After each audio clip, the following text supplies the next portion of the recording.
All right, you're very welcome along to the Huddle Breakdown, the podcast that looks at the stats, XG, and performance of Celtic FC. We have a return to league football this weekend as Celtic take on Livingston at 3 o'clock on Saturday. And we're looking ahead to that game with Joko James and Alan Morrison. Livingston are, of course, fifth in the table with 44 points. They've got 40 goals scored and 41 scored against them. Alan, when you're looking at a team like Livingston, do they deserve to be in fifth in the top split? Are they good enough to be there? Yeah, I think their position in the league is really off the back of an incredible run they had between beginning of December and the beginning of February. They had 11 league games. They won 8, they drew 3, as well as getting to a League Cup final, which they lost to St Johnstone, who are probably arguably the form team actually in the league. But their form started to tail off just a little bit before they played that League Cup final against St Johnstone. And they actually went, 6 games without a win just before the cup final and after. But they've picked up a little bit in the last 2 games with a draw against Hibs and a home win against Hamilton. So they've kind of recovered slightly. So they just kind of clung on to that top 6 place. But that, as I say, that sort of December, January form was absolutely incredible. One thing to note about Livingston is there are 2 teams that are significantly overperforming in terms of expected goals for. One of them is the Rangers, who've, believe it or not, actually, their expected goals is less than Celtics, and yet they've scored 78. They're massively outperforming their expected goals. And the other one is Livingston, who would have expected to have scored, say, 35. They're actually scored 40. And if you look at that, they've actually got those same 2 teams, the Rangers and Livingston, are the only 2 teams in the league that are converting 40% of their on-target shots. So incredibly efficient in terms of once they get a shot on target, it tends to go in much more than the rest of the league. So the rest of the league, to put it into context, are all in the low 30s. Celtic are 32%, for example. So 40%, 32% of on-target shots going in is a pretty big differential. And as I say, the Rangers and Livingston are way out in front on that metric. Can I just interrupt you there and ask, because one thing that is interesting about these metrics is there are 2 sides that you should be worried about. A side that's underperforming on their XG because overall that means that they're getting chances but they're not taking them. You should be worried about a side that's massively outperforming their XG as well, though, because that means they're scoring more chances from probably positions where they wouldn't likely, like in a long-term basis, convert those chances. Am I right in saying that, or am I wrong? Yeah, and the causality for that is not obvious to say. Some of it is, I mean, a lot of people say it, and in the stats community, let's be honest here, football is a game where luck has a massively disproportionate impact on the outcome because it is so low scoring. So you can just get lucky over a period, and that tends to probably explain a lot of this kind of variability. Obviously, I think with the Rangers, you are looking at a team that's probably got better strikers than the rest of the league. Therefore, that could explain a lot of their variability. I would be surprised if quality explains Livingston's variability, because if you look at their squad, they've actually had 17 different scorers in the league, 40 goals, but 17 different scorers. Pittman's the top scorer with 6, and I don't think anyone would argue that he's a top class striker. So they've probably just had a good season in terms of the things have gone in for them, because again, the way that they play will be really majoring on trying to create chances off set pieces, and set piece chances, which are often headers in very crowded penalty boxes, tend to be quite low probability chances. So I would say things are probably running for them, because they've actually had the third lowest number of shots in the league. They've only had 98 shots on target in the league. To put that into context, Celtic have had 216, but yet 40% of them have gone in. So an incredibly efficient side, really. So they've been very efficient and stroke lucky, because if you're scoring headers from free kicks and corners and things, which is probably quite a lot where a lot of their goals come from. I mean, Guthrie's their second top scorer with 5, and he's got 2 assists. Then there's some organisation gone into that, and there's some emphasis in terms of the way they play gone into that. Absolutely, but also you need a bit of luck as well. On the other side of the coin, they've conceded 41. And again, they're on the positive side of variability on that one. They would have expected to have conceded 44. They've conceded 41. So they're having a good season. Things are working out quite well for Livingston this season. Not as well as Celtic. I mean, this might shock people, but Celtic have actually only conceded 24. But expected goals model says they should have conceded 33. So that's how bad we've been this season. So yeah, a team who, and this is where stats can be interesting. They've actually got one of the highest rates of conversion against them. So 13% of all shots against Livingston have gone in, which is equally the worst in the league. Even though they're actually quite efficient at stopping shots, they're actually 8th in the league at in terms of total volume of shots against them. So they're quite effective at stopping you getting shots in. It's just that when they do go get shots in against Livingston, as I say, 13% of the time they are going in, which is quite high for the league. James, you do a lot of benchmarking going into these sort of games. So in terms of Livingston, obviously we've played them a couple of times already this year, but their style of play, it's very defined this year and has been for a couple of years. Yeah, analytically, I mean, I don't like watching them. Analytically, I love looking at them because they're such an outlier. And I believe it was, I think it was Dougie Wright, who is pretty well known within the Scottish football analytics community, who worked at Livingston, and I believe just recently joined Manchester City in their analytics department. So that gives you an idea of, that's kind of like, a Livingston player getting up into the Premier League, relatively speaking. So obviously a pretty talented guy. And if I look at how they play and kind of benchmarking what they do relative to other teams, it seems like a style of play that's engineered for their home pitch, which makes sense. I mean, that if I was an analyst, and I was engineering or, running an optimization model for a club like Livingston, that would make sense to me. It's where most of their games are played. They're going to play at Hamilton as well. And I think Hamilton's a good benchmark for them because of the obvious, both on rubber pitches, but also Kilmarnock would be another. I think the most flattering thing I can say about Livingston is that they have about 1/3 the wage bill as Hearts. And for them to be 5th in the table, and that's well earned, as we've said, they have a positive non-penalty XG differential. So that pretty close to what you show with the 40, 41 goals. It's right around there. So that, as Alan said, they've earned this. This is not some, there's some variance built in there, but they haven't fluked into this, and they basically pay their players about 43 grand a year.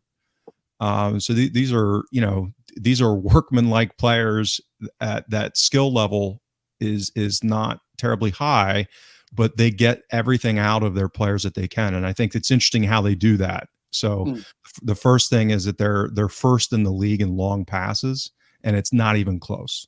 Like they have almost 68 long passes per game. The second highest is Kilmarnock, 10 lower than that. And Celtic do 37. They average about 37 long passes, and Celtic have the fewest rate per 90 in the league. They have one of the highest intensity in pressing. So they again, they don't have a lot of high skill level, but they press like crazy for a team of their level. So we talk about its passes per defensive action, or PPDA. They're third behind Celtic and Rangers. And they're also first in the league in what's called in Y Scouts called challenge intensity, which is basically like duels, tackles, and interceptions per minute in a game. They're first, even ahead of Celtic and Rangers. So the other thing is that they lose the ball a ton. So they have by far the highest rate. They lose the ball about 130 times per game. And that's first as far as the number, or you call it last, depending on how you want to measure it. And interesting, I think most interestingly is that they are involved in by far the highest number of aerial duels per game, but they have the lowest win rate.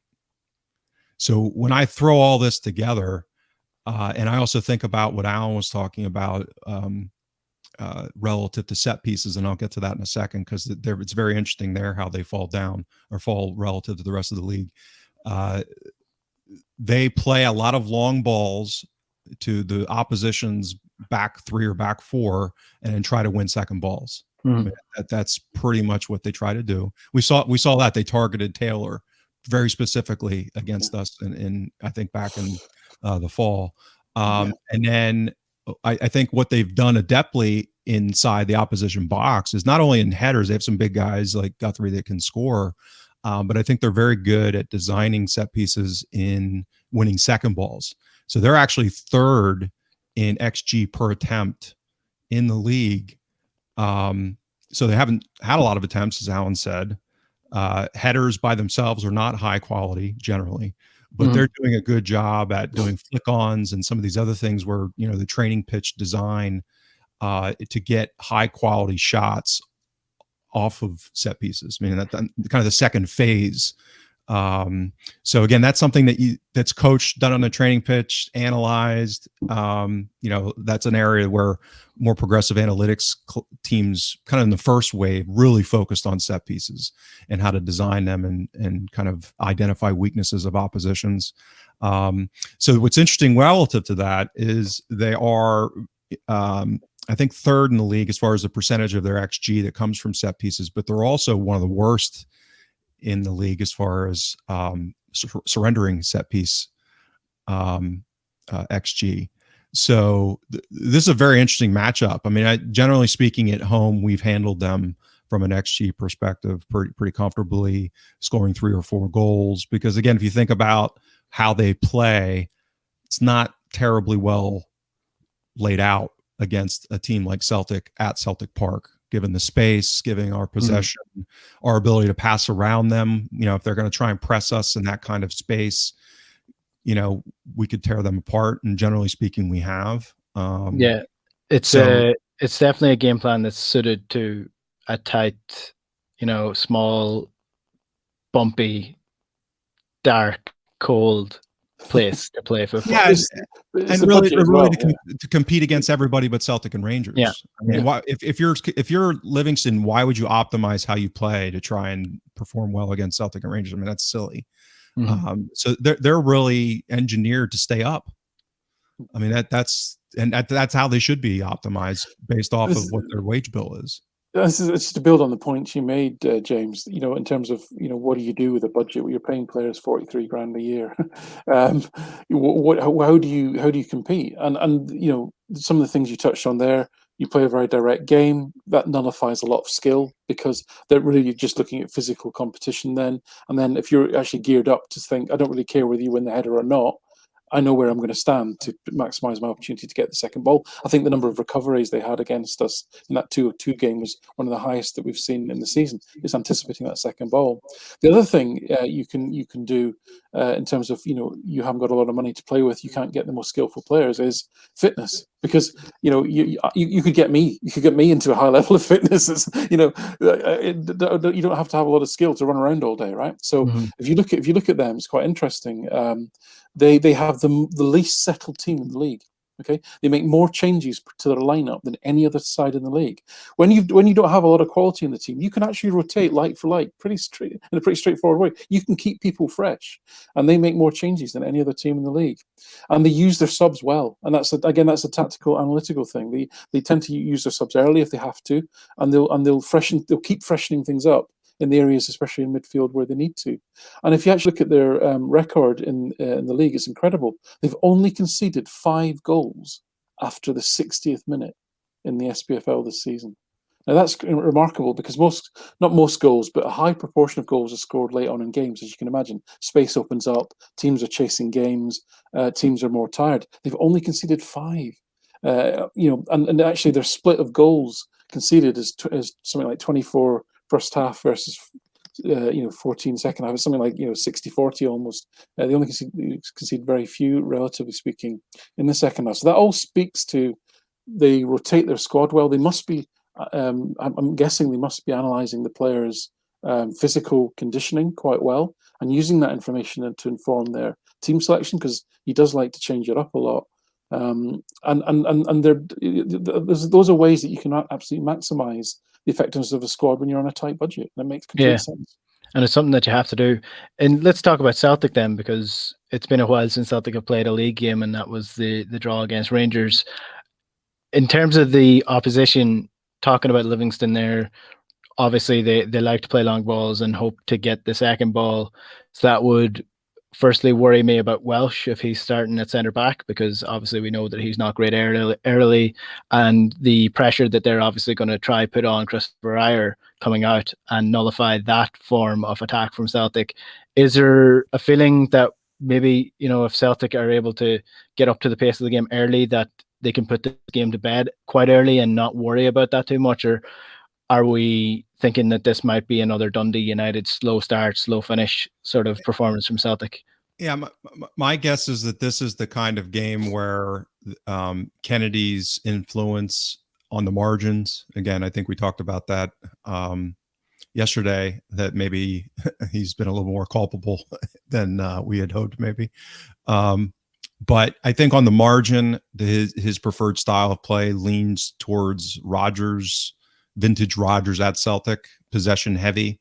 And I think particularly because it's at home, that I would think our quality and our ability to really attack them and nullify their pressing should on the margin help us. And I would be less concerned as a result because of how we're playing under Kennedy vis-a-vis the more direct style, where we'd be more vulnerable in transitions and, some of those issues that we've talked about with Brown and in the midfield that have been persistent within that context. So to your point, and I mean, that's, Dundee try to play a more traditional progressive style, possession centric. They're kind of like Ross County in that sense. Or Ireland, as we've talked about on other shows. Maybe not with the skill level, but still trying to play a possession heavy style and pressing in that context. So I think Livingston's more kind of direct relative to what their capabilities are, and this should be a good matchup for Celtic, I'm thinking. But again, as we always say, and I phrase it, the variance monster. We're due to have a game at some point where we have a good day shooting. So this could easily be a really rough matchup for Livingston if we have some positive variance relative to finishing. So I'd like to see El Yunusi play with Edouard. I think that was one of the positive things that we saw. Was their relationship and how they actually seem to have a more coherent plan relative to each other playing against Rangers, which hadn't been the case prior.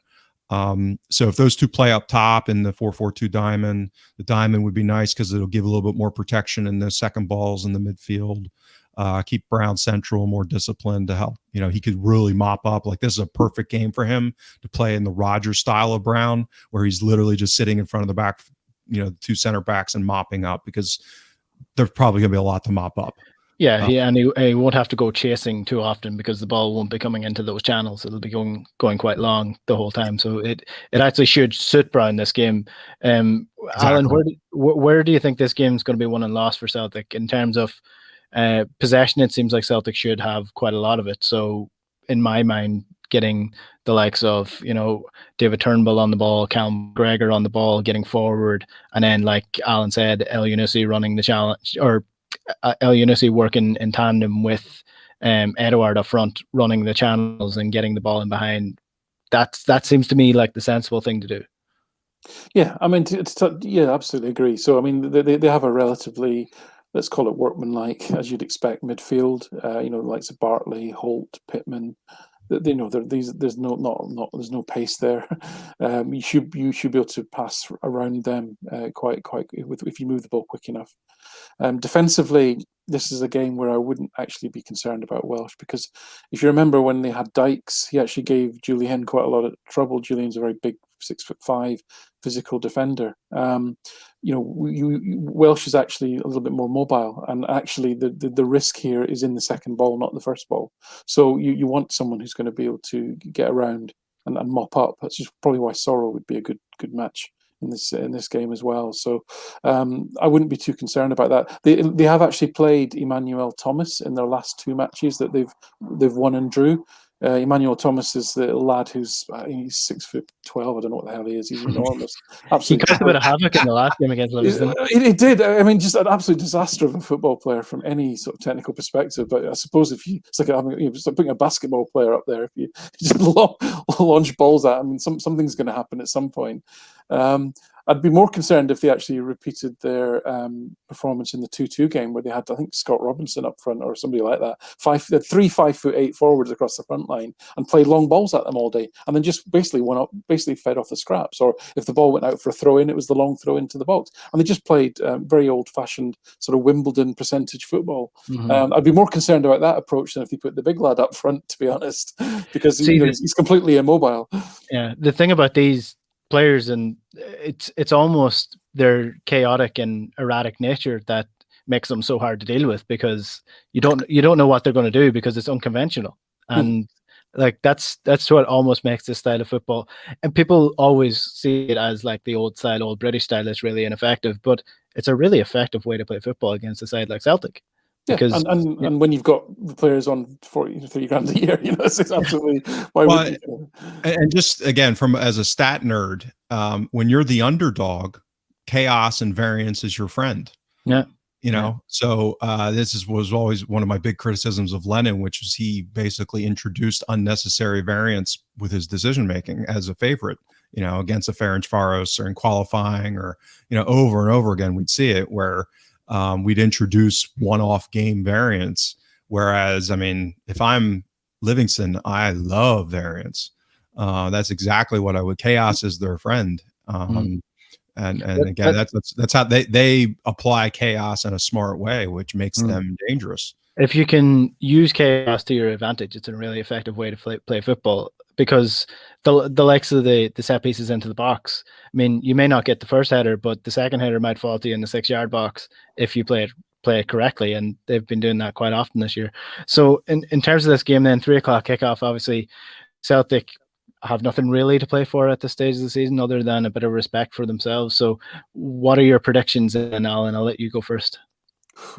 I'll go 2-0 Celtic. I think they're not in great form. I think it's a nice contrast in styles, and that the more that Kennedy has Celtic playing that sort of Rodgers possession football, that's all about control, and it's about removing variance and letting the better players have the ball more, which should further reduce the margins for mistakes. So I'm going to go for a 2-0 Celtic. James, do you agree with Alan here? Well, part of the reason I didn't mention it yesterday, but part of the reason why I gave Griffiths my Duffer Award is because I'm so angry that he didn't make my 4-0 prediction an accurate one. So I'm going to go 4-0 again. I'm like a degenerate playing roulette. Eventually, it's going to hit black, and at some point we're going to have a good shooting day. So I'm going to predict that it's tomorrow. I'm on the final season of Sopranos, and the last episode, Tony Soprano's obviously, he is a degenerate gambler at this point, and he's losing, and then he goes to Vegas and takes peyote and starts winning. And I almost feel like that's where we're at with Celtic. It's like, do you go with Celtic to win, or do you go, just go with something outrageous and hope for the best? I think Celtic will win this game, but the longer it goes on, I would get worried if they don't score early. Then, like you said, Livingston don't concede many goals after the 60th minute, and I'd get worried about the way that Celtic would start playing football. But if they start like they started against Rangers, then they should run away with this game. So I'll go with a cautious 2-0 prediction for this game. That is us done for the Huddle breakdown / preview for this week. I hope you enjoyed it. And if you do like these previews and you want to see more of them over the next couple of weeks until the end of the season, just drop us a comment on Twitter or on the YouTube stream as well. Let us know if you'd like us to preview the games going forward. You can listen back to any of the podcast on the Huddle breakdown on Spotify, Twitter, iTunes, anywhere you get your podcasts. And we will be back again next week with a breakdown of this game. We'll chat to you later.